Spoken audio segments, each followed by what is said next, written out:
down, I know you got me, baby.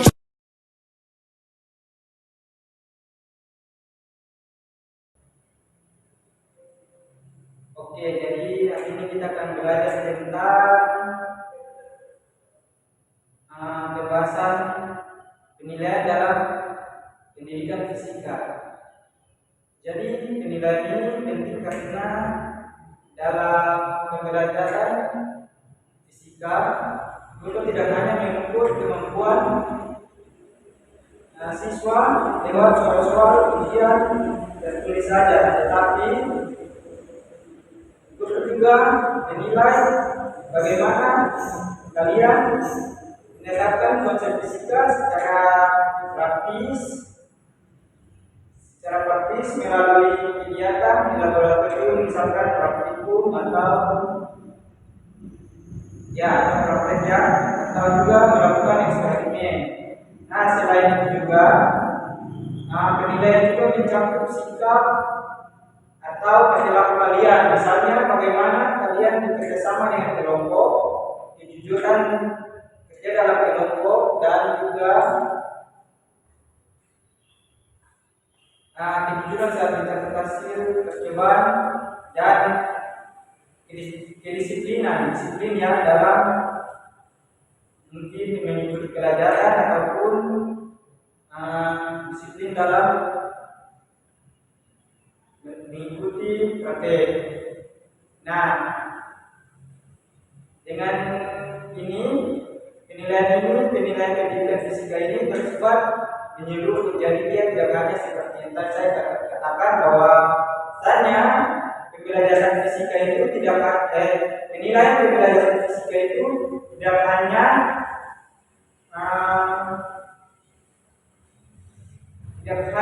melalui pengukuran misalkan kemampuan siswa lewat ujian, misalkan ujian tengah semester atau ujian semester, tidak hanya melalui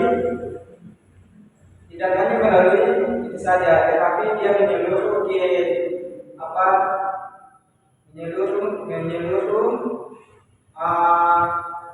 misalkan menilai pengetahuan tetapi juga keterampilan sikap ilmiah yang sangat dibutuhkan untuk memahami dan menguasai fisika secara utuh. Oke.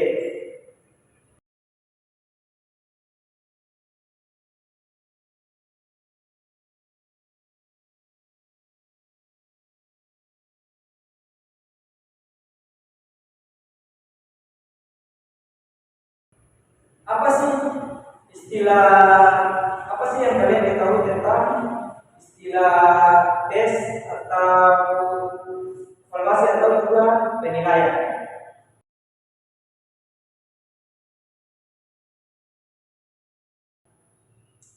Nah, istilah tes sendiri adalah alat atau instrumen yang digunakan untuk mengukur kemampuan, pengetahuan atau keterampilan siswa pada suatu materi pembelajaran tertentu.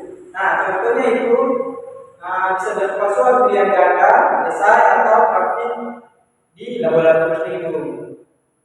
Nah, tes biasanya bersifat kuantitatif dan berfokus pada objek tertentu dari pembelajaran.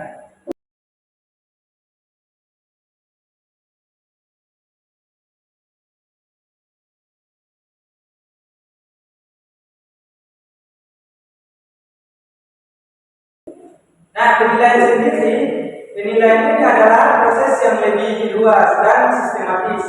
Nah, penilaian ini meliputi pengumpulan, pengolahan, dan interpretasi data atau informasi tentang pencapaian belajar siswa. Nah, penilaian ini tidak hanya menggunakan tes, tetapi juga observasi, tugas, portofolio, dan lainnya. Nah, tujuan dari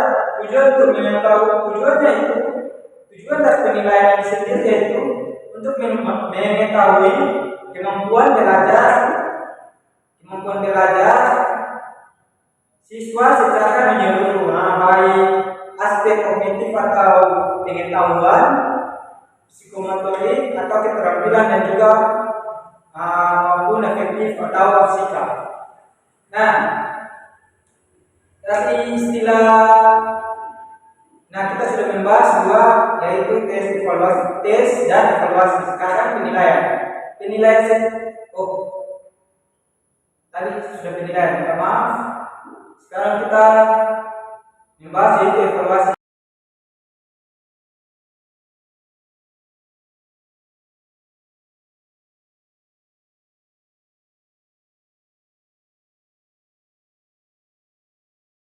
Nah, evaluasi ini sendiri adalah proses pengambilan keputusan berdasarkan hasil penilaian yang telah dilakukan. Nah, misalnya menentukan apakah siswa lulus atau belum remedial. Nah, menilai efektivitas metode pengajaran dan melakukan perbaikan kurikulum. Evaluasi ini bersifat lebih menyeluruh dan strategis untuk meningkatkan kualitas pembelajaran.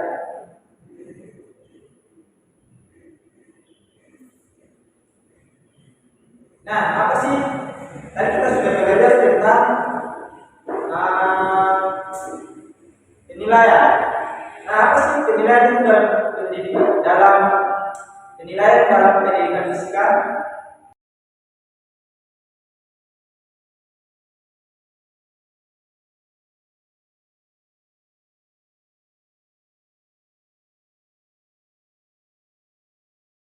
Nah, jadi penilaian dalam pendidikan fisika ini adalah proses mengukur dan mengevaluasi penguasaan siswa terhadap pengetahuan,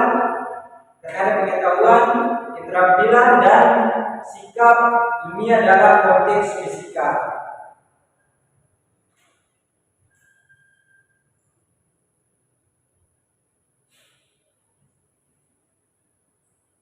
Nah, sekarang kita mendiskusikan tiga jenis penilaian. Nah, tiga jenis penilaian ini sangat penting untuk kita mengetahui bahwasannya siswa ini dia mampu dalam pendidikan atau dia sudah lebih berkembang dari yang sebelumnya. Misalkan, jadi kita akan belajar yaitu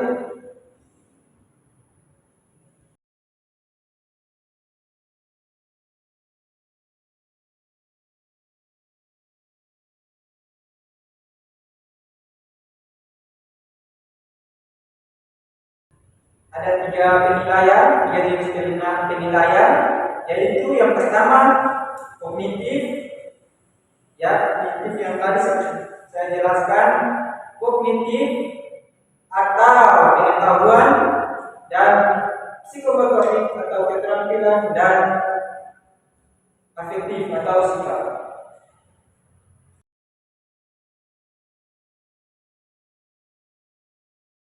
Yang pertama yang kita akan bahas yaitu kognitif atau pengetahuan.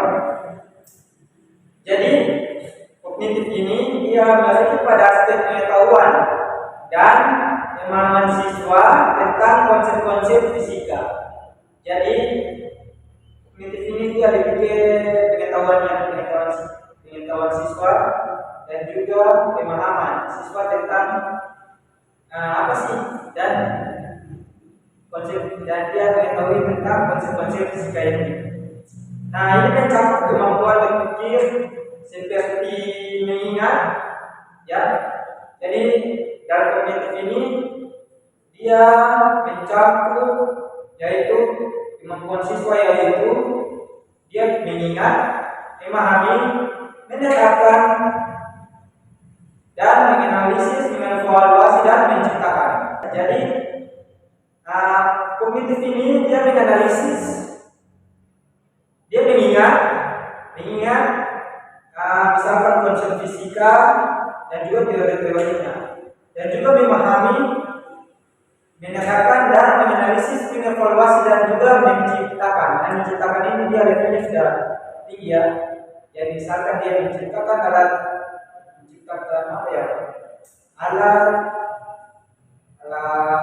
media pembelajaran. Nah, misalkan dia menciptakan media pembelajaran, jadi levelnya sudah jadi dari mengevaluasi dan menganalisis dan juga menerapkan. Nah, dan fisika jadi dia itu mengingat dan juga menjelaskan hukum, misalkan dia mau menjelaskan hukum Newton, ini tuh percepatan sebuah benda dan juga menganalisis gerak dan gerak benda. Nah, ketika dia sudah melewati itu, maka dia akan tahap menciptakan. Nah, dia bisa menciptakan alat hukum atau alat karya yang bisa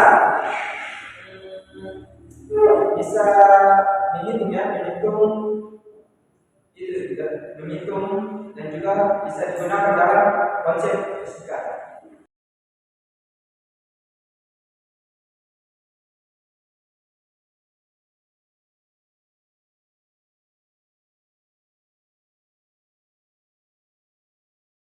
Nah, berikutnya adalah psikomotorik. Jadi, berhubungan dengan keterampilan fisik, psikomotorik ini dia berhubungan dengan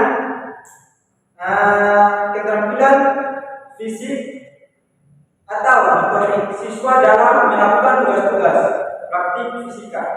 Nah, seperti menggunakan alat-alat laboratorium, melakukan percobaan alat dan membuat model. Nah, seperti yang tadi dia menciptakan ini, nah dia lanjut ke psikomotorik. Jadi psikomotorik ini, misalkan contohnya, dia menggunakan alat ukur seperti stopwatch dan menggaris dengan benar.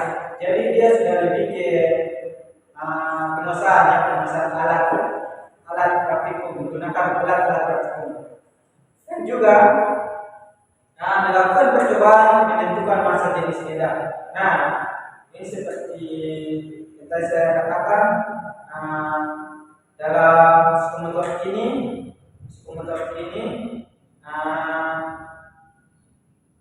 siswa melakukan tugas-tugas praktik fisika seperti menggunakan alat laboratorium dan juga melakukan percobaan. Nah, dia melakukan percobaan, contohnya misalkan melakukan percobaan untuk menentukan massa jenis beda, menentukan massa jenis bedanya. Ini biasanya itu menggunakan kaca untuk mengukur massa jenis beda. Dan juga dia membuat contohnya ya, dia membuat rangkaian listrik sederhana ini biasanya di materi elektronika. Jadi dia bisa membuat rangkaian listrik dan juga dia bisa membuat rangkaian yang misalkan untuk menghambat arus listrik dan juga memperkuat arus listrik. Ini biasanya di dalam materi elektronika.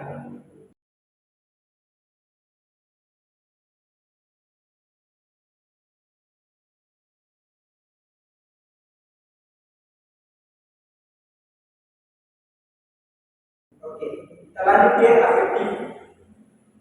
Nah, apa sih afektif ini? Jadi, afektif ini berhubungan dengan sikap, nilai, dan perilaku siswa selama proses pembelajaran fisika. Nah, ini mencakup sikap seperti kejujuran, kerjasama, disiplin, rasa ingin tahu, dan ketekunan. Jadi itu dia mencakup sikap seperti kejujuran dan juga kerjasama, disiplin, rasa ingin tahu, dan ketekunan. Nah, contohnya dia menunjukkan sikap jujur saat mencatat hasil. Nah, ini balik ke praktikum. Jadi ketika kita melakukan praktikum kan ada yang namanya apa ya? Catat hasil. Karena kita mendapatkan hasil dari kita praktikum tersebut. Nah, di sini sikap kejujuran di apa ya? Sikap kejujuran ini bisa ditunjukkan oleh siswa yang melakukan praktikum. Nah, ketika dia mencatat hasil ini, itu perlu sikap yang berbeda karena bisa saja ada yang merubah hasilnya. Dan juga contoh selanjutnya itu bekerjasama dengan teman saat praktik. Jadi dalam afektif ini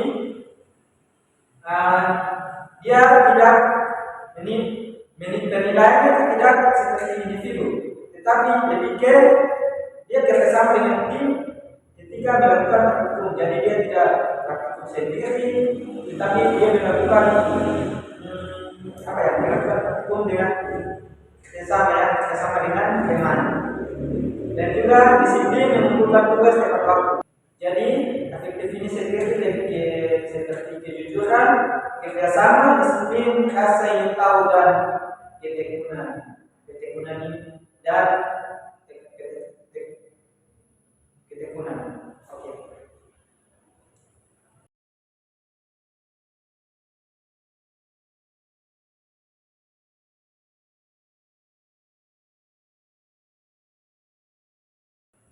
Nah, kesimpulan dari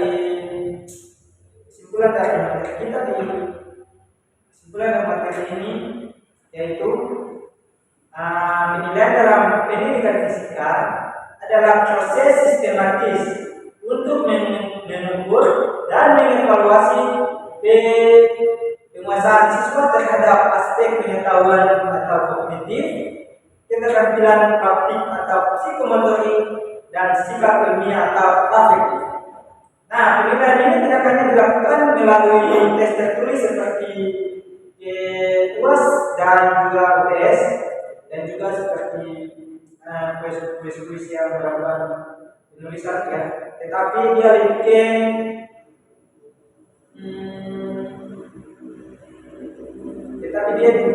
melalui observasi praktis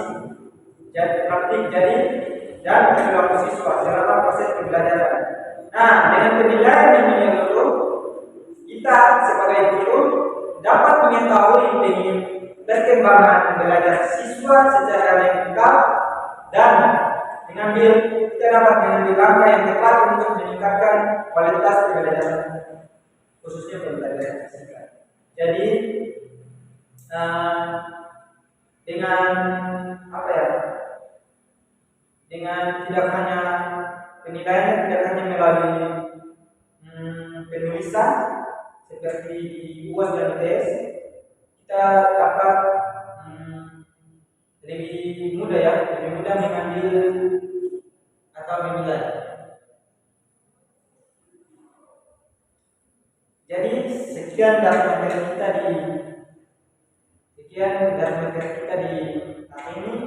Kurang lebihnya mohon maaf jika ada salah kata dan perbuatan dan juga masih kurang dalam pembahasan atau penyampaian materi, saya mohon maaf.